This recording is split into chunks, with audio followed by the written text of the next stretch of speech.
Hey, what's going on, everybody? This is Sawcruhteez Streamz, and I am your host, Sawcruhteez. I am coming to you today with another pre-recorded video. I'm still unable to figure out the live streaming and am thinking that pre-recorded videos will be the best way to go about it moving forward. It will only be about an hour delay from when I record to when I upload. Won't be spending time doing editing or anything like that. We'll be working to get it to you guys as soon as I can, and just don't want to continually have these very low quality streams that will likely cause people to lose interest very quickly.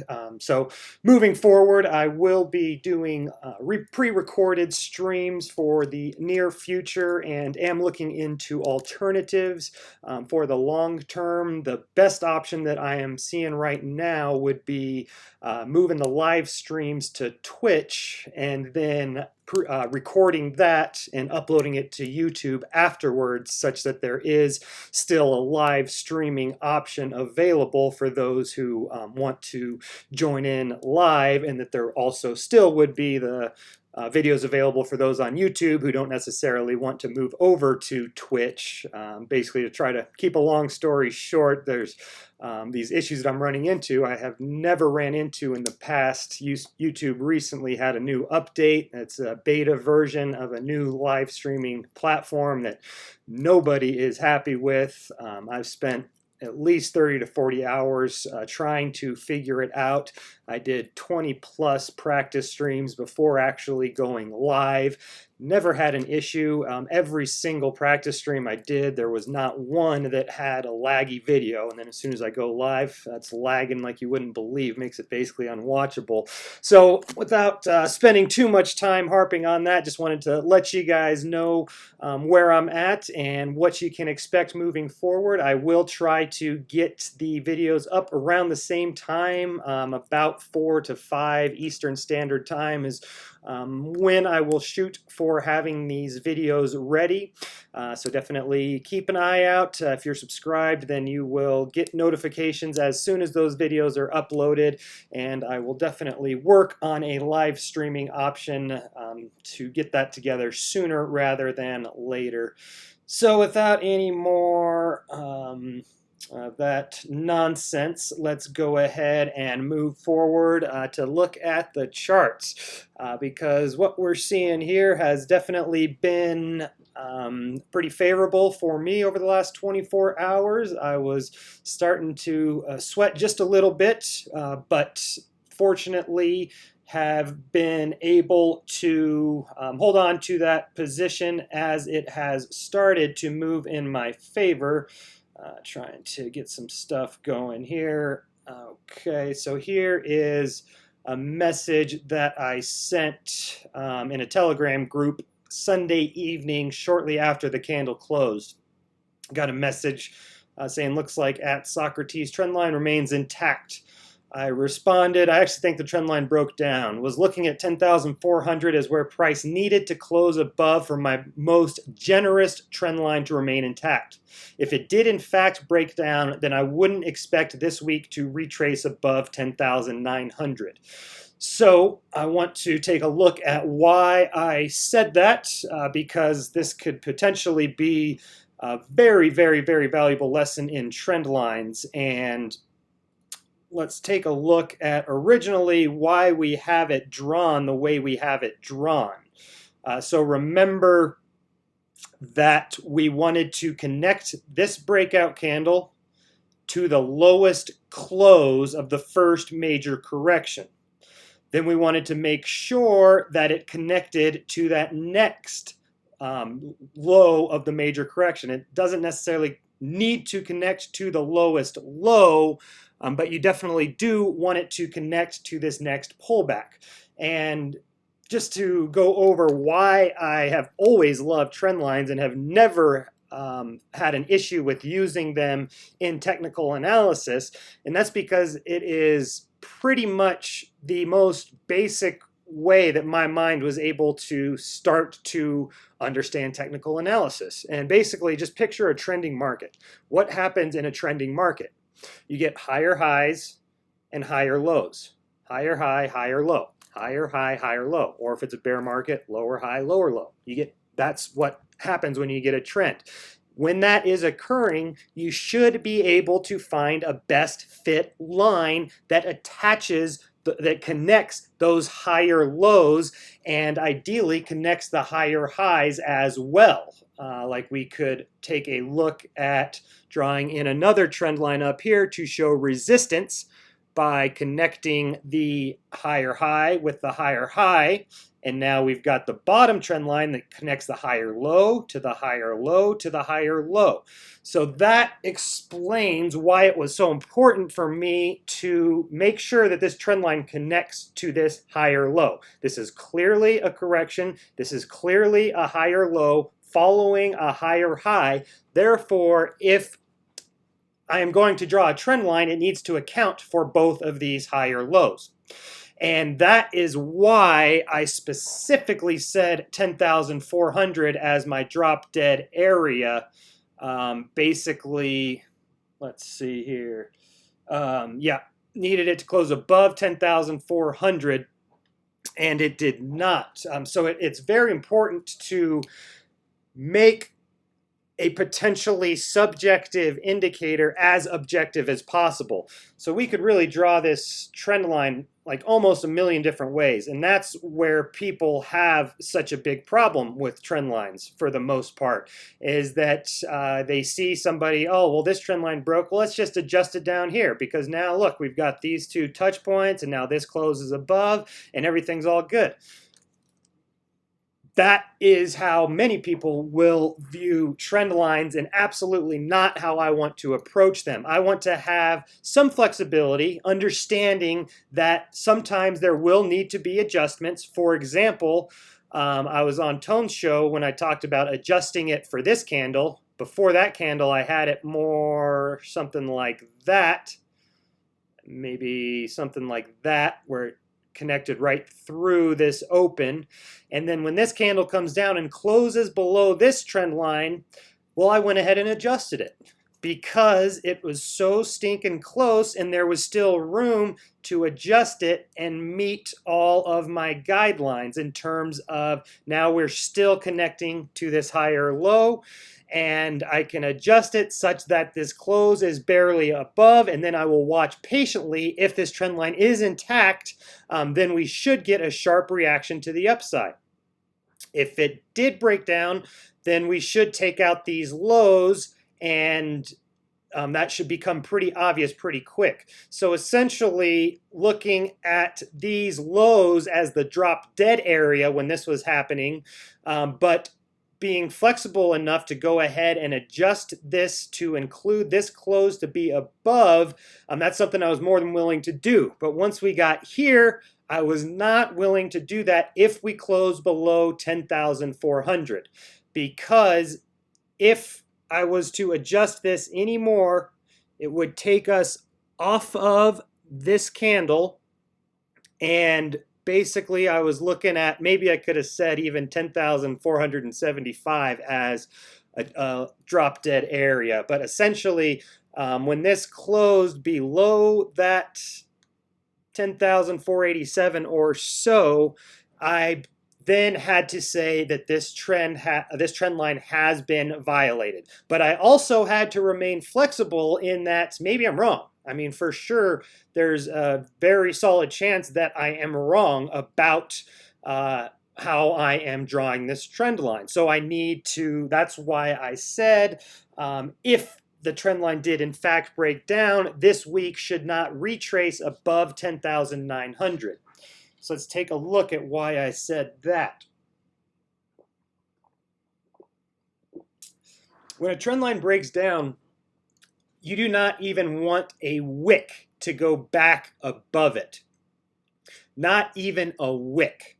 If you get a trend line breakdown, it is perfectly acceptable to have a throwback to retest that boundary that was support, and now we test it for resistance, that's perfectly reasonable. But if at any time that candle is able to break back above that trend line, then that strongly suggests the trend line is still intact and that this was a fake breakdown, or I had my line drawn incorrectly. So it was very important for me to have this drop dead number here at about 10,400. If we close below that, then I am considering this trend line violated. And then it was also very important for me to have a backup plan for what happens if I'm wrong. At what point could I say that this was a fake breakdown or that I had the trend line drawn in correctly? And that's where I chose 10,900, because that is about where the trend line was coming in. Remember, this just closed, so I'm kind of estimating. I'm coming over here just kind of estimating. It's kind of hard to tell exactly where this would come in. So again, here I could have been a little bit more precise with about 10,960, but that's quite all right. The 10,900 was a very reasonable area to expect this to find resistance, and when that didn't happen, paying very, very, very close attention to whether or not the price was able to retrace back above this trend line. And I did make a tweet including the 4-hour chart on that day. I did not think to pull it up, but essentially I looked at the lower time frame, and you guys realize that I have been adjusting this as we've been talking. I've been adjusting this in and out, but yesterday we took a look and saw that how this higher high on this wick and this wick right here had basically perfectly lined up with how I had the trend line drawn from a couple days ago. And that's where I tweeted out that I am very impressed with this action here, because we broke through horizontal resistance and we invalidated the bear flag. So I was very impressed, but I did say that it is too early to get excited because this could potentially just be a throwback to retest the trend line for resistance. So when these candles broke down right here, I was paying very, very, very close attention and was looking at exiting my short positions if at any time we were able to break above these local highs. So what I did was on this candle, I was definitely starting to worry, because this occurred right when the daily candle closed. I believe it was a strong push by the bulls going into the daily close that closed this 4-hour candle above all of these. So this definitely had me worried. So what did I do is I set an alert right here. And if that triggered, I would have been ready to jump in and go ahead and exit my short positions. And this is a perfect example of why I love the 50 and 200 EMAs, not only to trigger entries, but also to identify stop losses. So most people that went short in here got stopped out in here. I mean, that's just the way that it is. Most people who were selling this action right in here, this bear flag or whatever you wanted to call it, were looking at this kind of as an area of resistance that would be a very logical place to set a stop loss. And time again, I have noticed in Bitcoin, when there's a logical place to set a stop loss, you're going to get taken out of that position, often before it continues to move in your favor. So think about that in terms of if many people are looking at the same area to enter their stop loss, then it's very, very easy for a whale or just a smart trader to come in and blow people through those stop losses, gain this liquidity here, and then basically makes a little bit of money on this long and absolutely crush it on this short. And these traps that, in my experience, are not generally enough to cause the EMAs to recross. That is exactly why I use them, because Bitcoin is more choppy and has more traps than any other market I've ever traded, and therefore for me to be able to successfully take advantage of the swings, I need a stop loss system that does not take me out of my position during a move that is nothing more than a trap or a short-term manipulation to squeeze some players out and then gain the liquidity needed to enter a really large position. That is the type of thing that will happen over and over and over again, and I just love seeing this where we get close to that bullish crossover. It becomes very obvious where the stop loss needs to be, because if we do break through here, then you bet your bottom dollar that these will be crossing over shortly thereafter. So it gets to a point where the stop loss is very evident and the trap is not staying above these EMAs for long enough to cause them to cross over. So that is some action that I really love seeing. It's one thing to enter a position and have it immediately move in your favor. Say you like sell this candle and it just immediately dumps. That's pretty stinking awesome and is really a lot of fun. But something that is also really fun is when you have a position move against you almost immediately. I think I entered on this candle, it was looking good, and then it moves against me sharply in a very short amount of time. Having a system that allows me to stay in my short right here, and then also having, you know, hands that are strong enough to not go against what my system is telling me, that is almost as fun, maybe even if not a little bit more so, than entering in one that just immediately goes in your favor. So this isn't a profitable position for me yet. It's still just paper profits.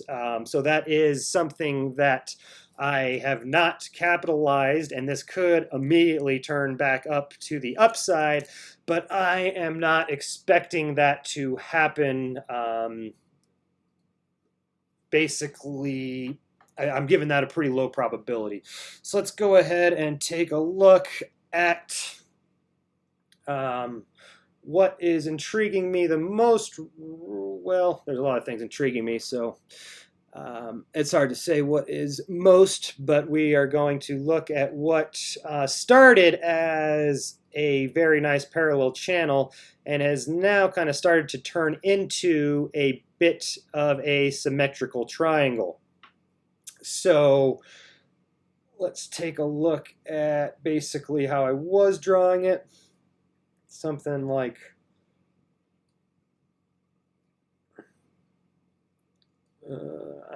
I can't find exactly where, but you guys can get the picture. Originally, I was looking at this. We've got these lower lows, this kind of double bottom. So this is where things started getting weird.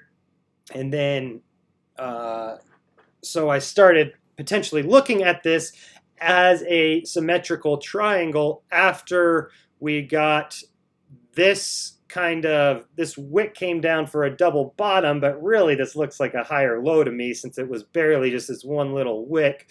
So right in here is where I have started to look at this as potentially a symmetrical triangle, and we see that that is where the price is finding support, is the bottom of this threshold.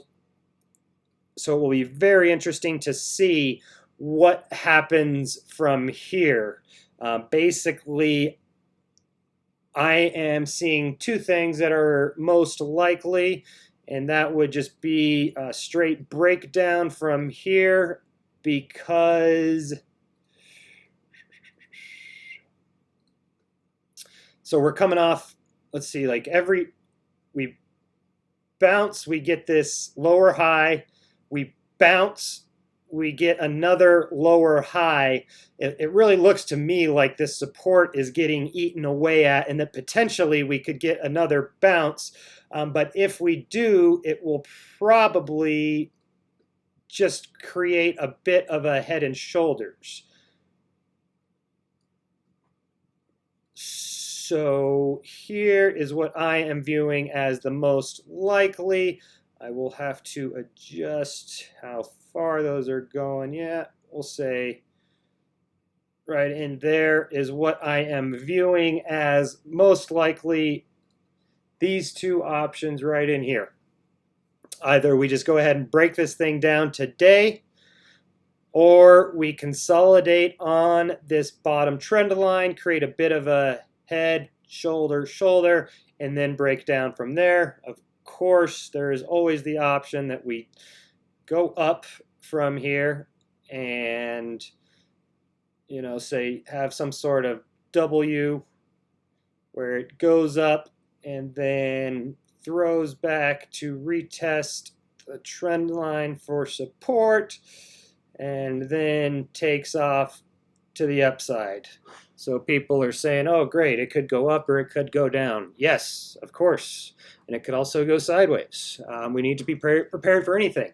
It can't go backwards, so at least we can discount that. But other than backwards, we need to absolutely look for every possible outcome so that we're prepared and we're not caught off guard.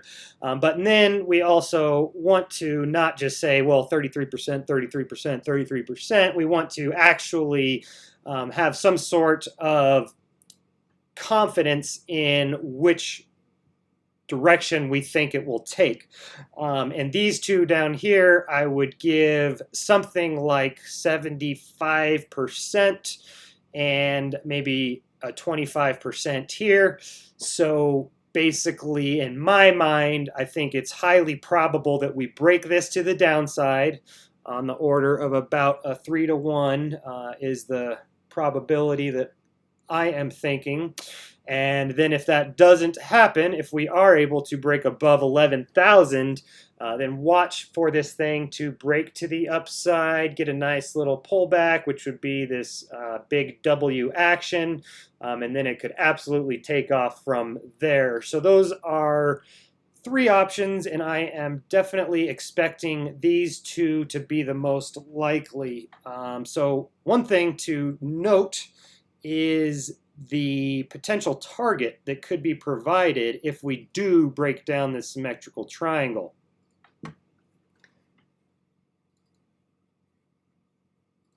Okay, so we're just going to take the price range from high to low. From here's where it starts at the top, here's where it starts at the bottom. That is a 34% move minus 4,737.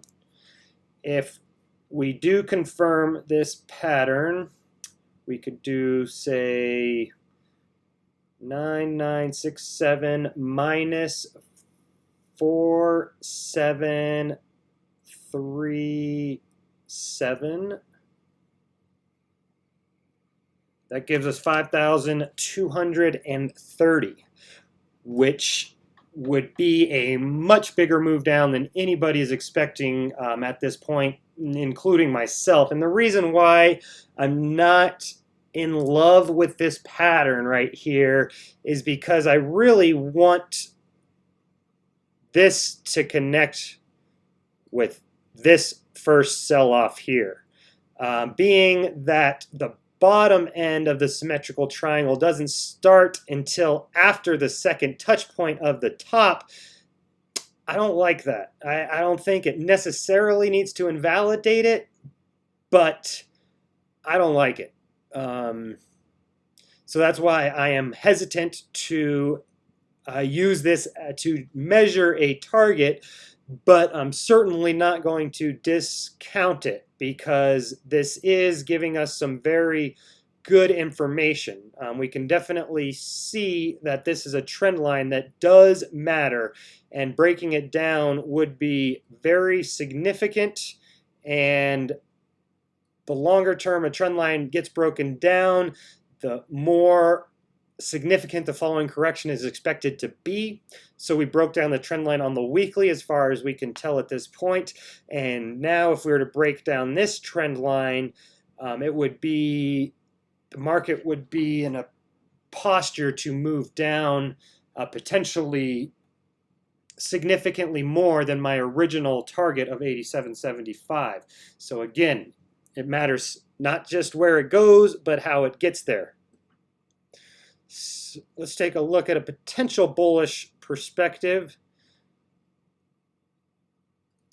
That perhaps we could be seeing a new sort of parabola developing,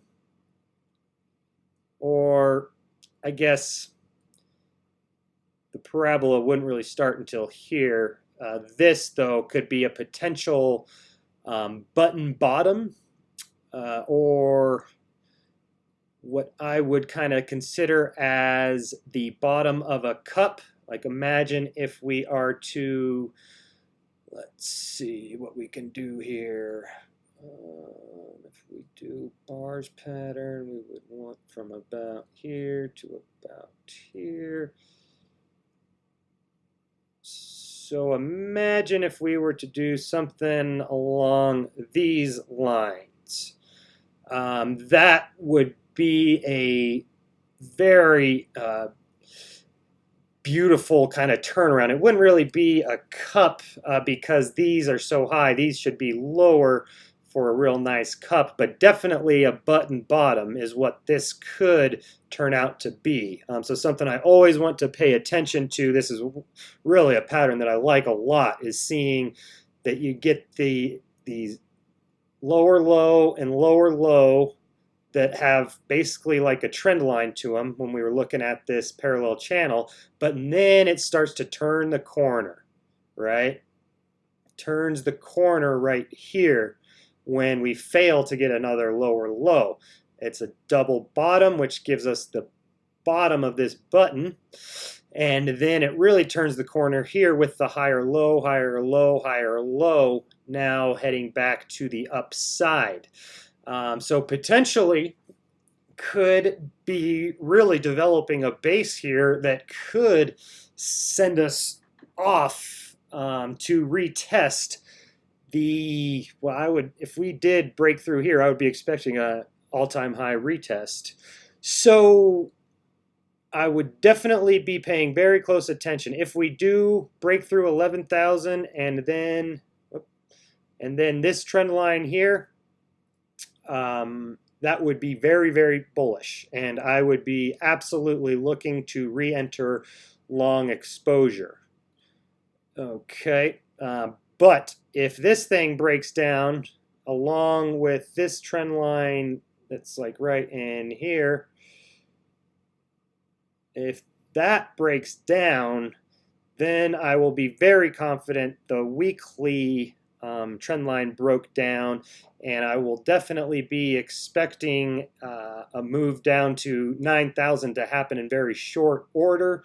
That would potentially be a good spot to trim a little bit on a short position, and then look for further confirmation. So let's see why I think that this is most likely to go downwards, and that is going to be my favorite Wells-Wilder indicators, the parabolic SAR and the average directional index.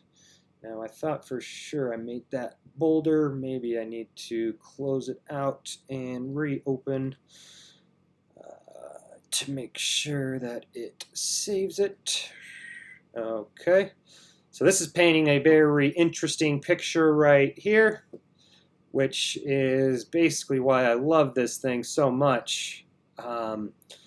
So let's see what we got. A lot of indicators that I use and a lot of people use are lagging indicators, in terms of like moving average crossovers are lagging indicators. That can't happen until after price makes a movement.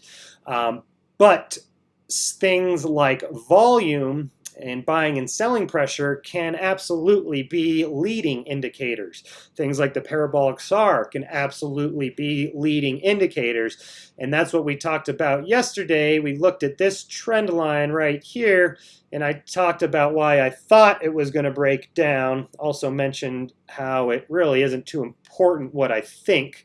What matters is basically the risk reward and what your system is signaling, and then what ends up happening. And I just share my thoughts to help you guys try to get a peek inside my mind and help you to think about charts in a similar fashion, if you will.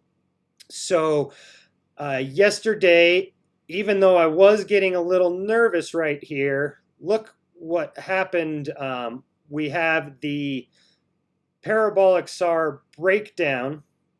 So I mentioned how seeing the parabolic SAR accelerate inside of a boundary line can be a really good leading indicator to suggest that the boundary line it was following is going to break down as well.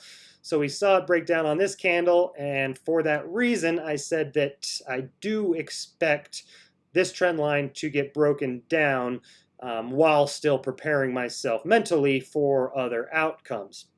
So now we've got, when you get a boundary breakdown, you can use the average directional index to see if, to help provide confirmation for whether or not it's a fake breakdown or breakout, or if it's real.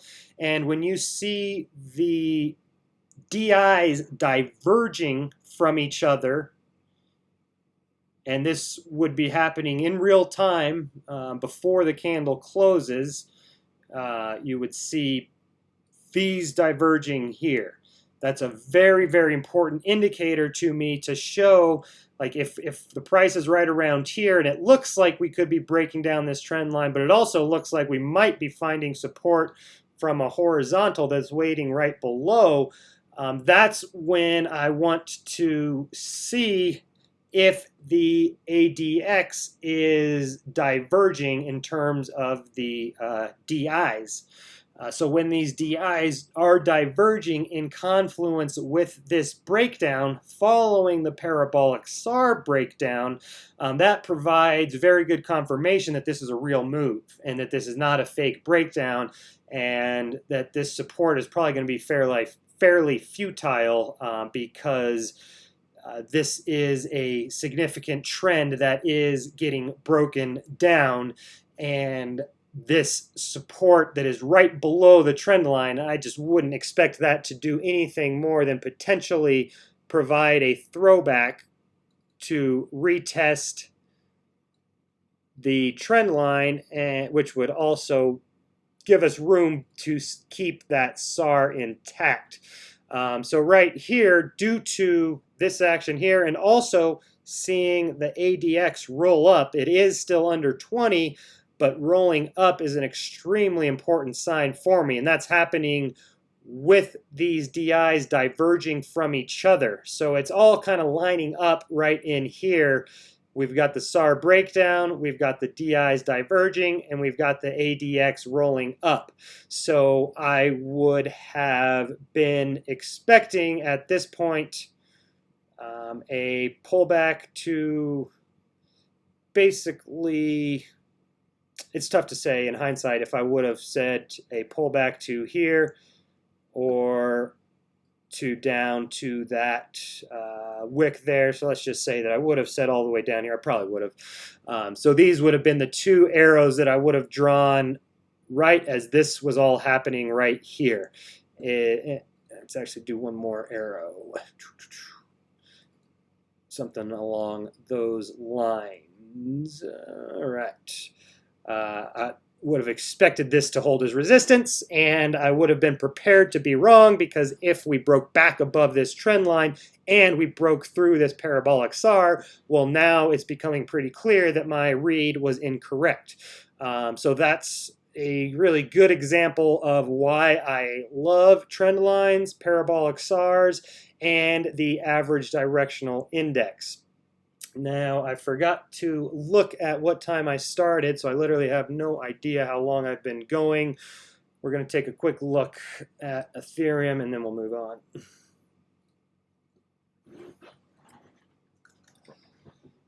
Now, Ethereum has to be the single most technical asset that I've ever traded in my life.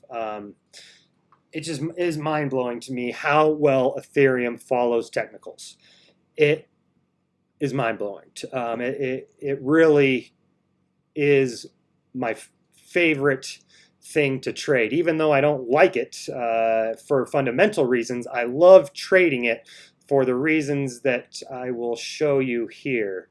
I'm wondering if the daily would be best or not. Let's take a look.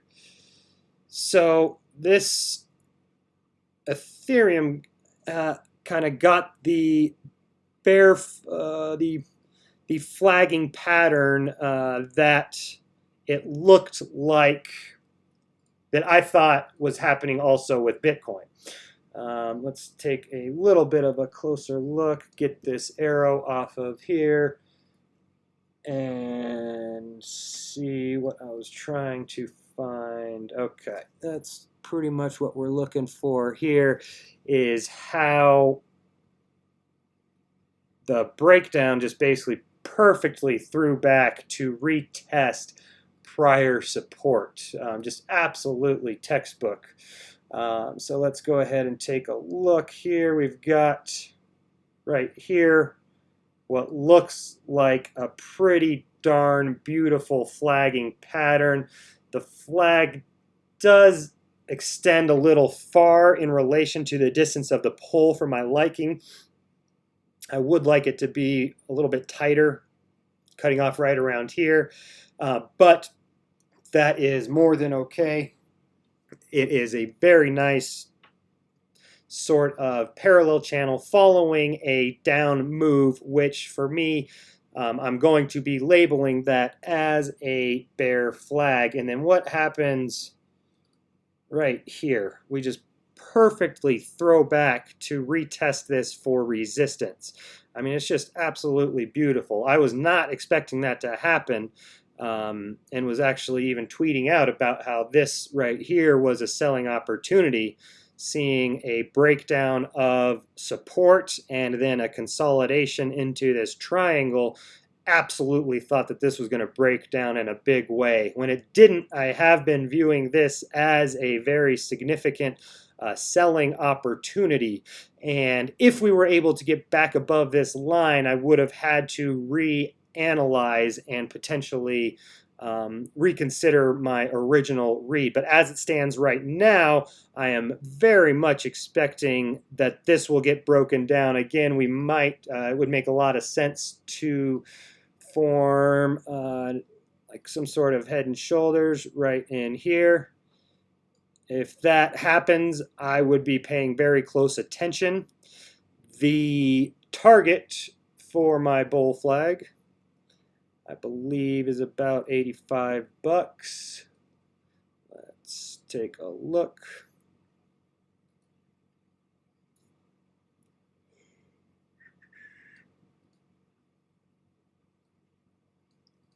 Okay. So, yeah, target for the flag is about $80, which is essentially perfectly in line with the low from December. And that is exactly what I want to see, is a pattern providing a measured move that is in line with prior horizontal support or resistance.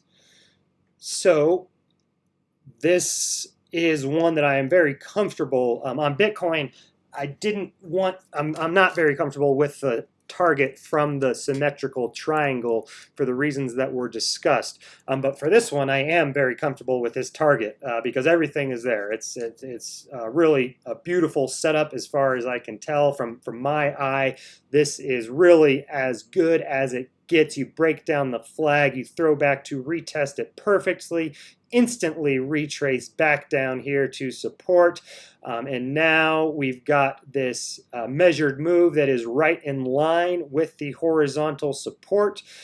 So I absolutely am comfortable using this pattern to call for $80 Ethereum basically before the end of this year. I do not have a time target right now that I can provide better than before the end of this year, $80 Ethereum. So take that for what you will. And last thing we're going to do is take a peek at the SPX, because there is something interesting there. I think this is the first time I've taken a look at the S&P on the new channel Sawcruhteez Streamz.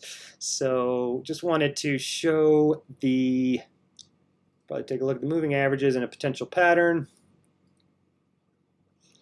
So again, here, if you were long and freaking out and getting really worried, notice how the moving averages didn't cross over. They maintained their bullish posture, and the price did rebound back up into that area. And now if they do cross, that would be a significant sell signal, but I don't expect that to happen due to what we're seeing on the daily. Notice very nice support from this 200 EMA that has provided significant bounces in the past. Here we pulled back and into a golden cross, didn't quite test support. Here we fell slightly below, didn't stay there for long. Here we have wicked below and barely closed below here. Other thing that I'm looking at is this potential Bulkowski, a big W pattern. We've got something along these lines here. So if we can break through, I will say 29.38, then that would confirm this pattern. So if we break above 29.38, I'm going to use this close instead of this wick because this wick came down in here. This was the W. This was the top of the W as far as I'm concerned. So if we can break through there, then this big W pattern is confirmed, which would provide a target of a return to here, 3,025. So pay attention to that. If we can't break through here, then watch for those EMAs to cross over on the 4-hour chart.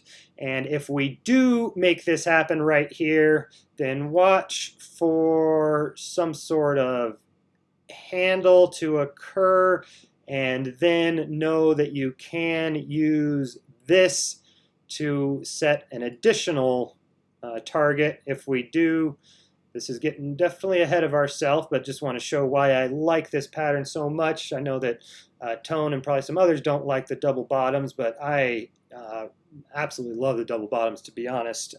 According to Thomas Bulkowski, if it confirms, it should reach its target about 70% of the time. It might even be more than that. So that is a very high strike rate, and the risk reward is very reasonable in terms of it's going to be close to 1-to-1, maybe a little better. And then if it does go in your favor, there's a potential to turn a shorter term trade into a bit of maybe a medium term trade, because if we do get to that target, we would potentially just take partial profit and then measure out, even potentially re-enter, like take partial profit here and then re-enter if we break through the horizontal boundary here. So you see what I mean? This would be how to trade, and this would just be the ideal setup, which almost never happens, but this is how to trade in terms of you want to take profit at resistance and then re-enter after price gets through resistance, whether or not, basically that will be at a worse price, but it will be much, I'm trying to think of the right word, it'll be a much better way to guard yourself against the position moving against you, and it will also improve strike rate in terms of you get to resistance. You had this target from this pattern. If we do break through here, I am ahead of myself, I understand. If we do break through here, then it gives us this target here. We take profit here because we don't know if this is going to happen. It could just dump straight down afterwards.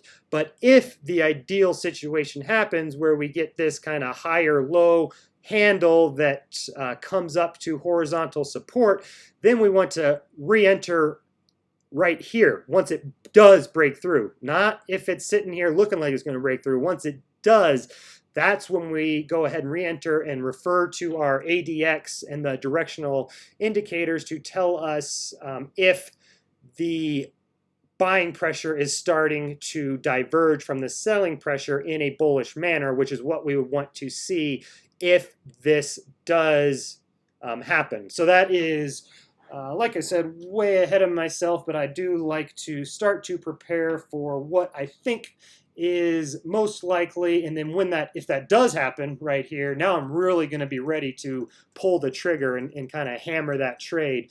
Whereas if I'm just sitting here kind of not really preparing myself mentally, then I won't be nearly as ready when the time comes. So that covers pretty much everything that I wanted to go over today. There is one last thing that I am going to share, and it is with a bit of a heavy heart. So I will pull this up now. This is a GoFundMe campaign for a good friend of mine, Gabriel Harber. I met him through Tyler Jenks's Hyperwave Telegram group, and we have since become very close. And as a matter of fact, we have plans for him to become part of this podcast moving forward. I have been teaching him on a weekly basis technical analysis and how to trade, and over the last 6 months to a year or so, he has really made some big strides, and I've really been very impressed with how much he has learned, and also just how intelligent he is with the questions that he brings, and just the positive attitude that he has always maintained throughout some very difficult circumstances has been very inspirational to me. So if I can use this channel to help out someone who is close to me, then I'm absolutely going to do that. And that being said, I won't be able to do something like this for everybody out there who maybe follows me or who that I don't know on a personal basis. So please don't send in a bunch of sob stories and asks for me to share other campaigns. I know that there are other people out there in need, and it really does break my heart to read about it. So I would appreciate if you can refrain, because I'm really not going to be doing this type of thing regularly at all. And as a matter of fact, I don't plan on needing to do something like this again. So I will be leaving the link in the description under the video that gets posted today, and I will try to provide a brief description. Essentially, he has a daughter who is autistic and very high maintenance, and basically she just got asked to leave her autistic school, her school that specializes in caring for autistic children. She just got asked to leave because she's such an extremely difficult case. So that leaves Gabriel in a really tough spot. He's been working full-time, literally 7 days a week for the last 18 months just to be able to provide for the medical care that she needs and to put food on the table. And now that she is no longer in school, he has very limited options. If he cannot find her an alternative school that will accept her, that also specializes in autistic children, if he can't do that soon enough, then she will be considered truant, and she will be forced into the public school system, which is something that is the absolute worst case scenario. If the specialized private school couldn't care for her, there's just no way that we have any confidence the public school system would be able to do so. So Gabriel is asking $2,000 to cover his living expenses for the upcoming weeks, so that he can focus full time on finding Marlia the care that she needs. If he is unable to find another private school that will accept her, he's going to try to jump through the hoops to get licensed as a caretaker himself. So those are his options, and he's got a very limited amount of time. If he can't make one of those two options happen, she will be considered truant, and she will be basically forced into a public school that does not have near the facilities or the faculty available to care for someone like herself. So what I'm going to do is match any donation that is made in the next 24 hours up to the goal of $2,000. So right now he's needing $1,800 more. I'm going to match every donation in the next 24 hours up to this goal. So there's $1,800 left that is needed to be raised. I will match up to that, so up to $900 would be coming out of my pocket, and potentially $900 out of viewers' pockets to go ahead and fund this campaign for Gabriel Harber. So if you guys can find that in your heart to send him as a little or a lot, that would be just tremendously appreciated. I will be definitely excited to match every donation that comes in, and it's my goal that we get this thing knocked out in the next 24 hours so that he can really get to work full-time finding Marlia the care that she needs. So with all of that being said, I really appreciate everybody who tuned in and stuck around all the way until the end. It has been interesting to kind of look at the metrics and the average view time and that sort of stuff. So I really do appreciate you guys for sticking with me all the way till the end and taking a little bit of time to consider donating to that campaign, which would mean the world to Gabriel and myself. So please, anything that you can do, I would really appreciate it, and don't expect that this will be a common occurrence. I do not expect to have to be doing anything like this again in the near future at all. This just came up out of nowhere and was completely unexpected due to her being asked to be removed from her school just in the last week, and I really do feel a pull in my heart to do anything that I can to help. So anything that you guys do, it will absolutely mean a lot to me as well as Gabriel. So thank you very much. I will plan on seeing everybody tomorrow.